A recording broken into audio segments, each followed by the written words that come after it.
the saddest part about trying to escape the matrix and become a free thinker is that all of those things might not even exist in the first place.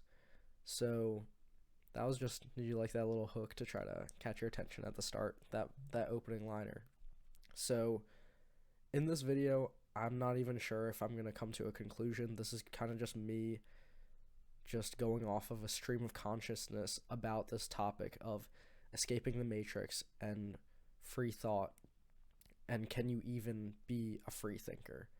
So for one, I don't know if I'm going to come to any sort of tangible conclusion at the end of this video, and for two, this is only my thoughts, so I definitely love to have your opinion and your thought on anything that I talk about in this video down in the comments, just so I can, expand my own worldview and inform my own opinion and understanding of this subject, as well as maybe, just hear what you guys have to say about this specific subject. So, without further ado, the idea and rationale that I have behind this is one of the videos that I've had in my back pocket for a long time, but I've been very scared to sit down and make it, especially because I don't script my videos or really do a bunch of research or anything like that. It's kind of just me being more in the theory aspect and just philosophizing, or being more philosophic about things and just thinking about the ideas rather than how they work in practicality, which is a whole different type of thing. So no need to come at me in the comments if you're triggered or upset by what I say. It's kind of just me exploring my own mind about the subject, and then I'd really love to hear what you think. So initially what I'm thinking is, when you first understand or learn about this idea of breaking out of the matrix, escaping the rat race, you feel like you have achieved a higher plane of consciousness and a higher state of being, because you've been aware of something that has been outside of your reach for so long, and then now it's brought into your awareness, and then you're like, okay, this is an escape plan, this is a way out. And along with this also goes the idea of free thinking, right? When you're in the matrix, I've never watched the Matrix myself, but I'm just in tune with all this lingo and the talk of it, red pill, blue pill, because I've been in that kind of in the self-improvement space in general. So when at least my understanding of the matrix and how people perceive it is, at least people outside of the matrix, how they perceive it is that the people want to, governments, everybody, big corporations want to keep you in the matrix, and they want you, they don't want you to think for yourself, essentially.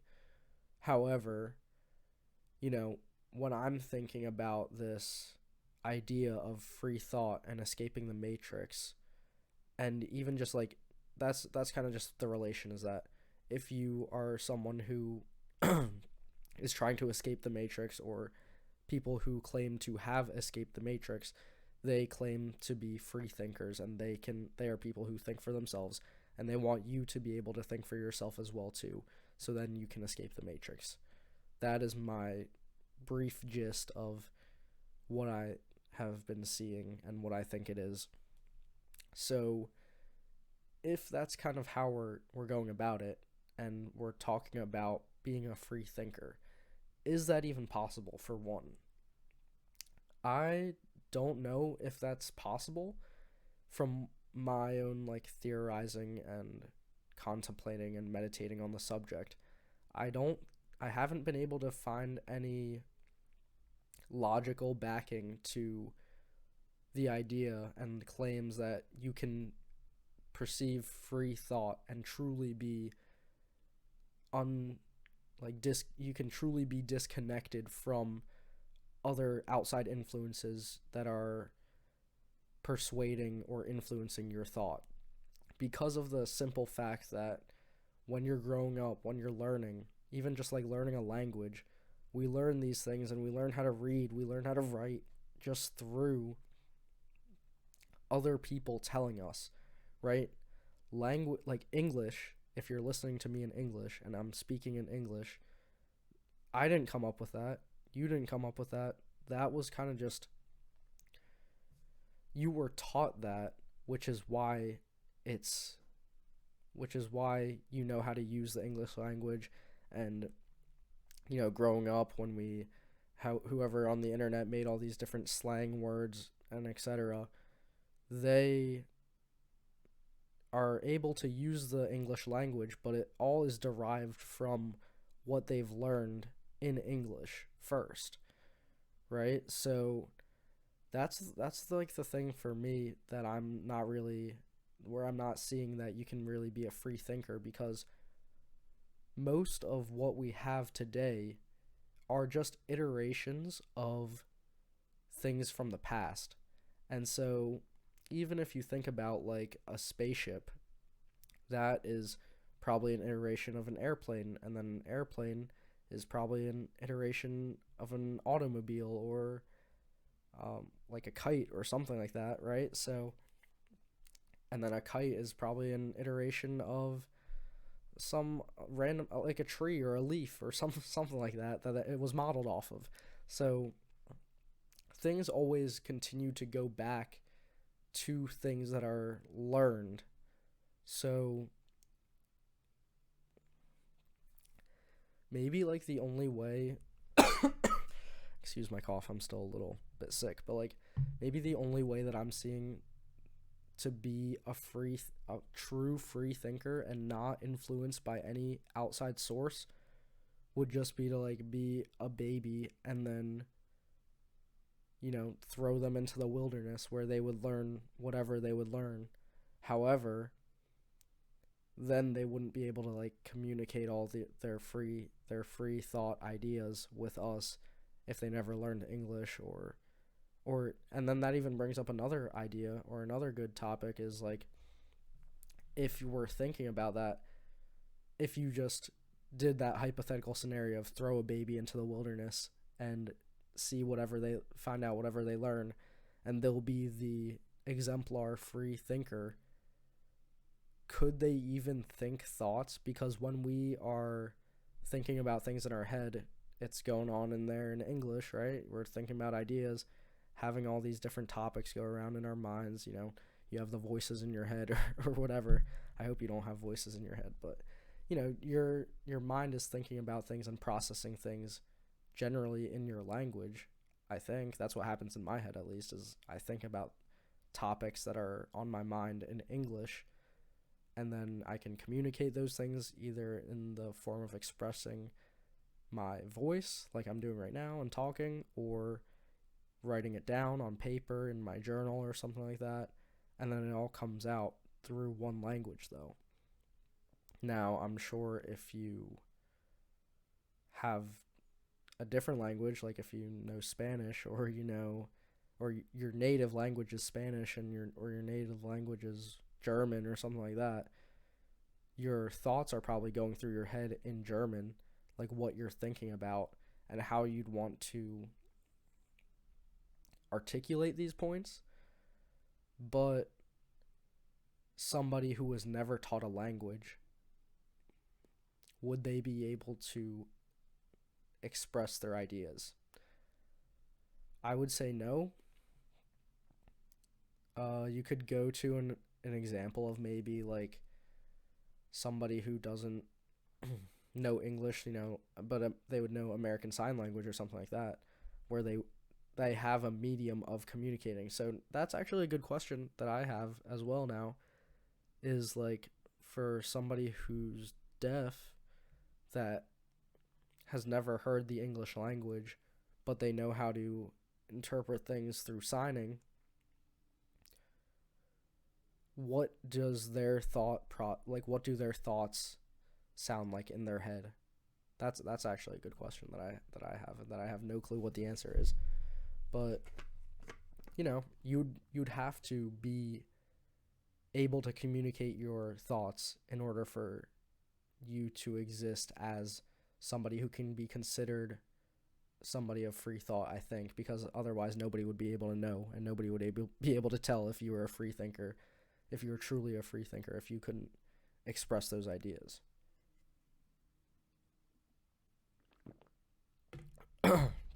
So I do think that's one. So, okay, yeah, and going into this topic even further of free thought and anything really is you didn't come up with that. The idea of being a free thinker, you're just then again subscribing to somebody else's idea. Somebody else came up with the idea of free thought. You might be able to attach your own meaning behind it, but then again, going back to how everything is learned, you know, your thoughts and your ideas, I think, are just an accumulation of the things that you've learned and that you've consumed in your lifetime. So, whatever your parents have taught you, those ideas still linger in your mind. And when you're growing up and your parents teach you, they teach you things about like how to treat people. Say they tell you how to treat people and they tell you how to have manners, XYZ, or they don't teach you manners, or they don't teach you common niceties and being a good human.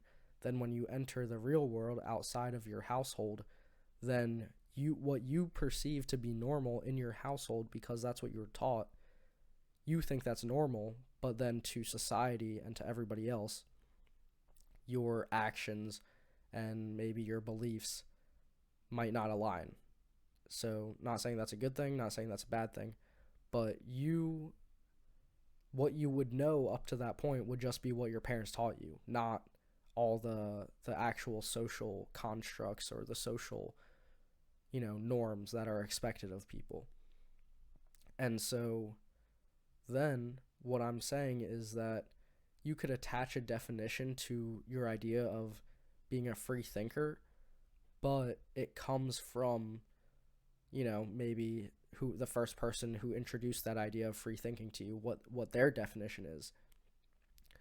I think that's where it kind of boils down to, is that, you can't, I don't know if you can really have original ideas.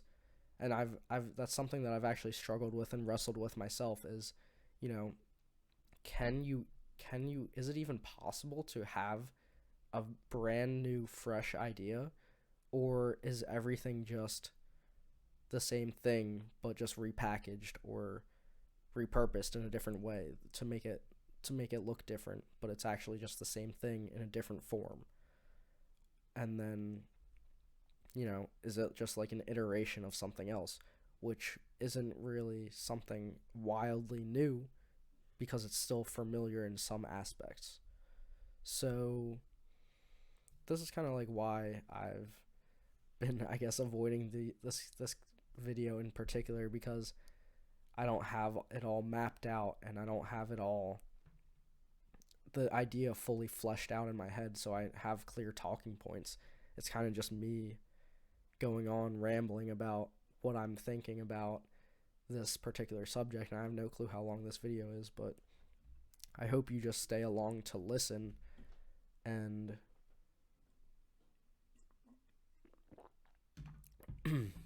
maybe it even like stimulates some thought provoking, concepts in your brain that maybe you can participate in discussion as well and help come to a conclusion about if being a free thinker is, for one, even possible. And then, that's kind of like the main thing that I've kind of been getting at this whole video is the idea of free thought, is that even attainable? Because I don't, from what I'm theorizing and from what I'm seeing, I don't think it is, because of the idea, like I said. Same thing with, Christianity, any religion that you follow, any ideology that you subscribe to. Those aren't your ideas inherently. You're just you're just picking somebody else's, you're just picking a different thing to follow, and it's you can add it to your arsenal of your viewpoints, your specific worldview, but it's, is that truly your own? Like, you can own it, right? And you can say that you're a part of, you could say, oh, I'm a Democrat. You could say, oh, I'm a Republican. You could say, oh, I'm a Christian. Oh, I'm Jewish. But then again, it's not really your thing. And you could say, oh, I'm a free thinker, or XYZ, I'm red pilled, I'm blue pilled. But then you're just really reiterating, even if you're saying you're a free thinker, you're just reiterating what other people have told you about free thought. But then, I guess going even further back into that, somebody had to be the first person to say what a free thinker was, right? So maybe there is room for that discovery aspect of finding some new uncharted territory. But for the most part, when you do promote these ideas and subscribe to these beliefs of saying, oh, I am a free thinker, I don't really believe that necessarily, because you're just, parroting somebody else's idea, which is the idea of free thought. Then again, it's a lot easier to just follow along with somebody else's idea rather than make your own. And especially because, everything that I've talked about in this video, that it's very even hard to think of something new and original in the first place. That's a lot of heavy lifting to try to do in order to, try to claim the title of being a free thinker. Right? Like, when you think about like political movements or anything like that, Gandhi was the guy who fought hate with love, and he led a massive amount of people. It was very successful with that, and not like monetarily or anything like that, but he had great influence and was well respected. Same thing with Martin Luther King, but it was just like repackaged, right? I don't really know where I'm getting at now at the end of this, but that was basically my framework for this whole discussion. Was, I don't know if it's possible to be a free thinker because you're basically just subscribing to somebody else's belief. So again, if you've listened this far, definitely feel free to leave a comment, talk about what you think about the subject, because I am genuinely curious and wanting to kind of like deepen my understanding. So that's going to be the video for today. Thanks for watching. I'll see you next time. Remember to stay on target.